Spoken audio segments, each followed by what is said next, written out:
Kao što smo već nekoliko puta rekli, posao vrtlara nikad ne završava. E pa tako su na red došli jesenji radovi, obrada zemljišta, gnojidba te sadnja i sijanje zimskih kultura.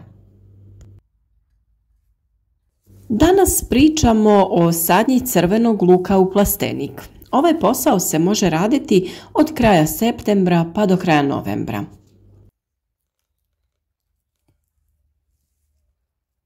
Zemljište je potrebno pripremiti na način koji je pogodan veličini vašeg plastenika, a kod nas je to obrada sa kultivatorom pomoću freze.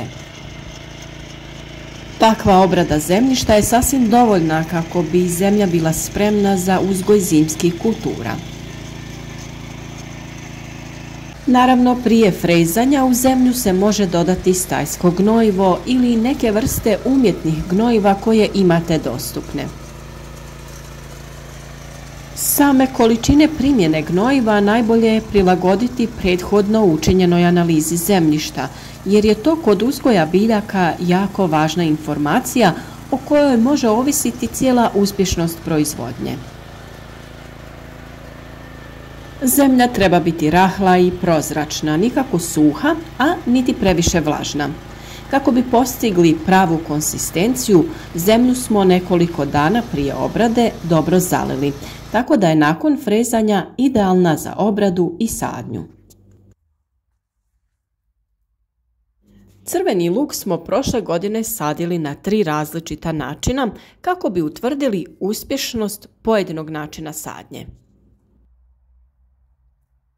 S obzirom da se luk u plasteniku uzgaja kako bi se konzumirao u rano proljeće kao mladi luk, tada je razmak između biljaka vrlo mal i prostor se može jako dobro iskoristiti. Ukoliko luk želite ostaviti da ipak naraste u svom punom kapacitetu, tada razmak treba biti 5 do 7 cm između biljaka i barem 15 cm između redova. Prvi način na koji smo mi sijali crveni luk jeste tako da smo lučice samo lagano ugurnuli u zemlju do pola njihove veličine, gdje je najbitniji dio da se korijen nalazi u zemlji. Na taj način će biljka dobivati dovoljno hrane i vode te se nesmetano razvijati. Ovaj način sadnje je vrlo brz i ne iziskuje veliki napor. Kako bi bili sigurni da su vaši redovi ravni, koristite neko pomagalo sa dugom drškom i pratite ravninu.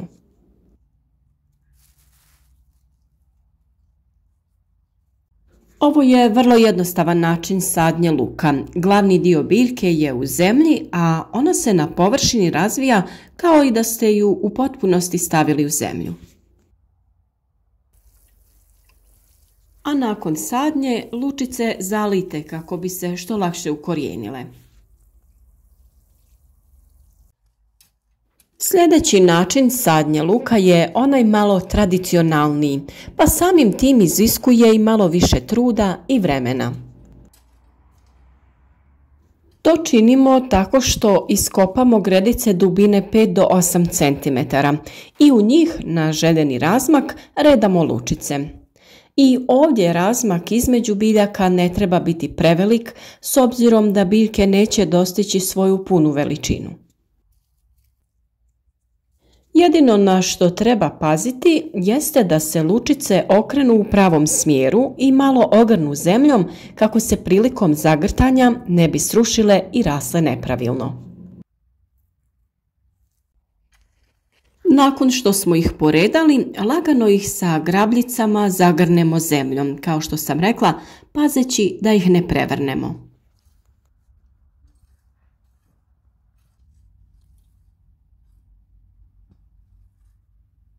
I u ovom slučaju zemlju ćemo lagano zaliti kako bi se biljke što prije počele razvijati.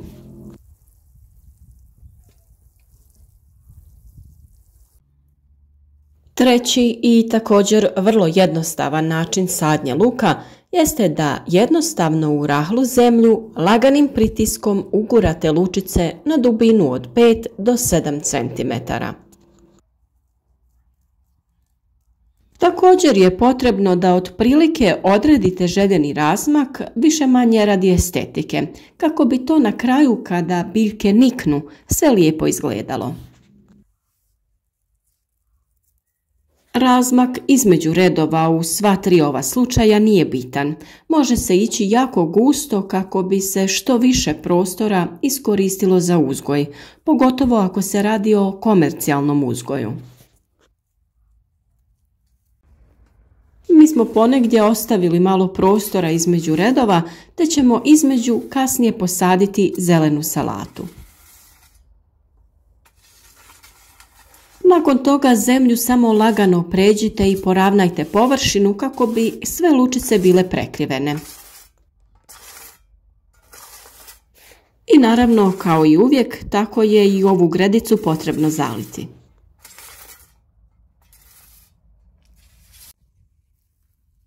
Prilikom sadnje obavezno obratite pažnju na kvalitetu samog sadnog materijala i sve one lučice koje su mekane ili imaju znakove propadanja i truleži nemojte koristiti i bacite. Iako je pred nama zimski period, bitno je da se i u plasteniku održava prostor redovnim uklanjanjem korova i okopavanjem. A nikako nemojte zapostaviti važnost zalijevanja biljaka, jer unatoč hladnom vremenu uz mali tračak sunca u plasteniku temperature vrlo lako rastu, te samim tim za posljedicu imaju i sušivanje zemljišta.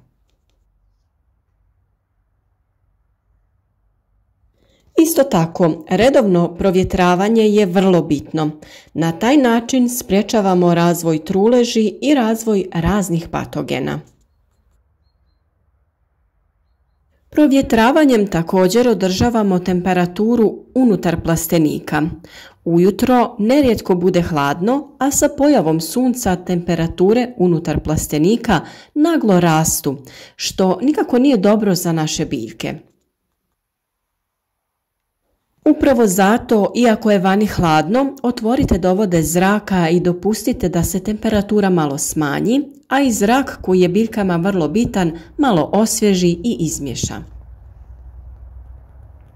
A sada ono najbitnije, to je krajnji zaključak našeg malog testa ili recimo eksperimenta. Kao što i prema videu primjećujete, mi smo zaključili da ukoliko jednako tretirate biljke, zalijevate i eventualno prihranjujete, nema apsolutno nikakve razlike u njihovom razvoju i napretku. Luk koji smo samo redali po površini, luk koji smo sadili u kanale, te luk koji smo utiskivali u zemlju, niknuo je sav u isto vrijeme. I daljnji napredak i rast su jednaki kod sva tri načina sadnje luka. Ono što mi možemo zaključiti je da se biljke jednako razvijaju jer su izložene jednakim uslovima. Na isti način usvajaju hranjiva iz zemljišta i vodu. Bitno je samo da je zemljište kvalitetno pripremljeno i da u njemu ima dovoljno hranjiva koja su potrebna za razvoj biljaka. Što se tiče same sadnje i načina na koji to radite, to isključivo i samo ovisi o vama, vremenu koje imate na raspolaganju i fizičkoj mogućnosti. Prilagodite uslove sebi i rezultati će doći u svakom slučaju. Samo nemojte lučice okrenuti na onu pogrešnu stranu, mada i u tom slučaju mogu da niknu, samo će im trebati malo više vremena da pronađu put na površinu. U svakom slučaju uživajte u prirodi, u zemlji koja vam nudi toliko toga, a mi vam želimo uspješnu i ovu zimsku sezonu radova i uzgoja.